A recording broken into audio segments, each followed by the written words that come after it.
প্রিয় সেকেন্ড টাইমাররা, তোমরা যদি সর্বোচ্চ আউটপুট পেতে চাও তাহলে একটা অধ্যায় তোমরা কিভাবে পড়বা এবং কিভাবে একটা চ্যাপ্টার শেষ করলে সবচেয়ে বেশি তুমি একটা আউটপুট পাবা সে বিষয়ে আলোচনা করব।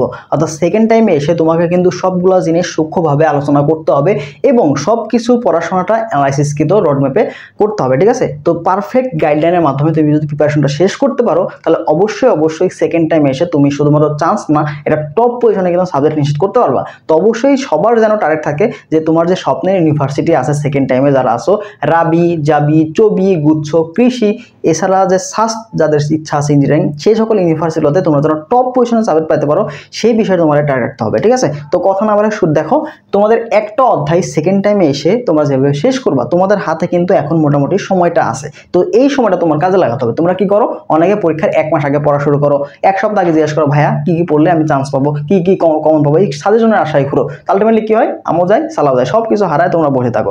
ফার্স্ট টাইমে চান্স মিস গেছে, তোমার কাছে সেকেন্ড টাইমার ছিল, তুমি যদি সেকেন্ড টাইমে চান্স মিস করো তোমার কাছে কিন্তু থার্ড টাইম দেওয়ার সুযোগ নাই, এটা কিন্তু মাথায় রাখবা, ঠিক আছে? তো এটা কিন্তু last chance, do or die.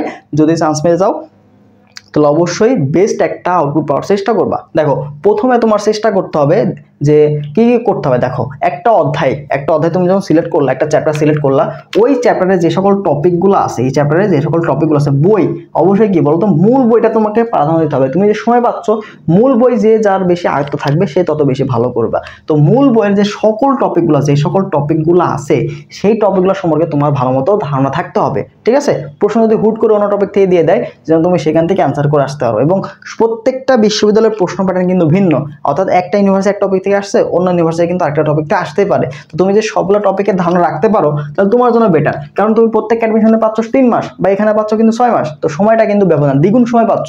তো দ্বিগুণ সময়ের মধ্যে তুমি কিন্তু এই কাজটা করতে পারবা। তো সবগুলো টপিক সময় তোমার ধারণা থাকলো, এরপর তুমি কি করবা, প্রশ্ন ব্যাংকটা তুমি দেখবা। প্রশ্ন ব্যাংক থেকে যে সবচেয়ে বেশি গুরুত্বপূর্ণ যে টপিকগুলো, সবচেয়ে ইম্পর্টেন্ট যে টপিকগুলো, 3 স্টার যে টপিকগুলো, সেই টপিকগুলো তুমি অ্যানালাইসিস করো এবং এখান থেকে তুমি এর যে কনসেপ্টগুলো আছে এই কনসেপ্টটা ভালো মতো ক্লিয়ার করার চেষ্টা করো। এবং এই টপিকগুলো থেকে যেই টাইপের প্রশ্নগুলো আসে বা বিগত বছর যে সকল প্রশ্নগুলো আসে সেগুলো খুব ভালো মতো সলভ করার চেষ্টা করো। মনে রাখবা, যে সকল টপিক থেকে সবচেয়ে বেশি প্রশ্ন আসে ওই টপিক থেকে প্রশ্নের সম্ভাবনা অনেক বেশি। তো টিচাররা যখন প্রশ্ন করেন তখন কিন্তু তারা প্রশ্ন ব্যাংক দেখেন এবং বিগত বছরের অন্যান্য ইউনিভার্সিটির প্রশ্ন, সবগুলো প্রশ্ন তারা দেখেন যে কেমন টাইপের প্রশ্নগুলো সচরাচর আসে এবং ওই ধারাবাহিকতায় কিন্তু প্রশ্ন করা হয়। নতুন করে আমাদের নতুন কোনো নিয়মে কিন্তু প্রশ্ন দিয়ে দেয় না, ঠিক আছে? তো এটা কিন্তু একটা পয়েন্ট। তো অবশ্যই দেখতে চেষ্টা করবা যে গুরুত্বপূর্ণ যে টপিকগুলো সেগুলো ভালো মতো অ্যানালাইসিস করা এবং তার কনসেপ্টগুলো ভালো মতো ক্লিয়ার রাখতে হবে এবং তোমাকে পর্যাপ্ত প্র্যাকটিস তোমার করতে হবে। অর্থাৎ 3টা ধাপে তুমি একটা অধ্যায় ভালো মতো শেষ করলা এবং বাকি ধাপে তুমি কি করলা, প্র্যাকটিস করলা। প্র্যাকটিসের জন্য কি করবে, প্র্যাকটিসের জন্য তুমি সবসময় চেষ্টা করবে, প্র্যাকটিসের জন্য কি করবা, এক্সাম দিবা। ফার্স্ট অফ অল তোমাকে অবশ্যই কি করতে হবে, এক্সাম দিতে হবে, ঠিক আছে? এক্সাম তোমাকে মোস্টলি দিতে হবে। তুমি পড়ে যদি এক্সাম না দাও তাহলে তোমার ওই চ্যাপ্টার সম্পর্কে প্রিপারেশন কতটুকু হইলো, কতটুকু গ্যাপ আছে, এটা তুমি কখনোই বুঝতে পারবে না, ঠিক আছে? এক্সাম, তো এক্সামের আগে তোমার কি করতে হবে, কোশ্চেন ব্যাংকটা তুমি ভালো মতো সলভ করবে। ভার্সিটি ইউনিটের কোশ্চেন ব্যাংক, যেখানে সকল ইউনিভার্সিটির প্রশ্নগুলো একসাথে আছে, ঠিক আছে? সকল ইউনিভার্সিটির প্রশ্ন একসাথে আছে, সেই কোশ্চেন ব্যাংকটা তুমি সলভ করবা। পাশাপাশি তুমি অনুশীলনের যে প্রশ্নগুলো আছে এই অনুশীলনের প্রশ্নগুলো তুমি সলভ করবা। এই 3টা কাজ তুমি প্র্যাকটিসের ক্ষেত্রে করবা, ঠিক আছে? এক্সাম দিবা, কোশ্চেন ব্যাংক সলভ করবা এবং অনুশীলনের যে প্রশ্নগুলো আছে, এমসিকিউগুলো আছে, সেগুলো তুমি সলভ করবা, ঠিক আছে?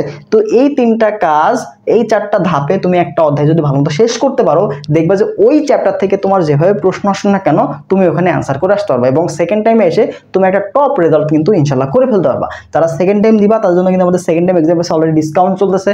যারা ভর্তি হবা দ্রুত আমাদের হোয়াটসঅ্যাপ নম্বরে যোগাযোগ করো। এছাড়া আমাদের ডিসক্রিপশন বক্স, কমেন্ট বক্সে কিন্তু আমাদের এক্সাম ব্যাচে ভর্তি হওয়ার লিঙ্ক দেওয়া আছে ডিসক্রিপশনে, সেখান থেকে তুমি দেখে নিতে পারো, সেখান থেকে ভর্তি হতে পারো অথবা আমাদের হোয়াটসঅ্যাপে নক দিয়ে ম্যানুয়ালি তোমরা ভর্তি হতে পারবো। তো যারা এখনো আমাদের এক্সাম ব্যাচে ভর্তি হও নাই, ডিসকাউন্ট চলছে, দ্রুত ভর্তি হয়ে যাও এবং সেকেন্ড টাইম এক্সাম ব্যাচের পাশাপাশি তুমি কিন্তু এখানে ভার্সিটি ইউনিটের কোশ্চেন ব্যাংক সলভ কোর্সটা পেয়ে যাচ্ছে এবং 24-25 সেশনে যে সকল ভর্তি পরীক্ষা হয়ে গেছে সেগুলো সলভ ক্লাসও কিন্তু তুমি এখানে পেয়ে যাবা। তো আর দেরি না করে দ্রুত আমাদের হোয়াটসঅ্যাপ নম্বরে যোগাযোগ করে নোট করে ফেলো। তো সবাই ভালো থাকো, পরবর্তীতে আমরা আরো নতুন কিছু টিপস ট্রিক্স নিয়ে তোমাদের সামনে হাজির হবো। তোমরা সবাই ভালো থাকো, আল্লাহ হাফেজ।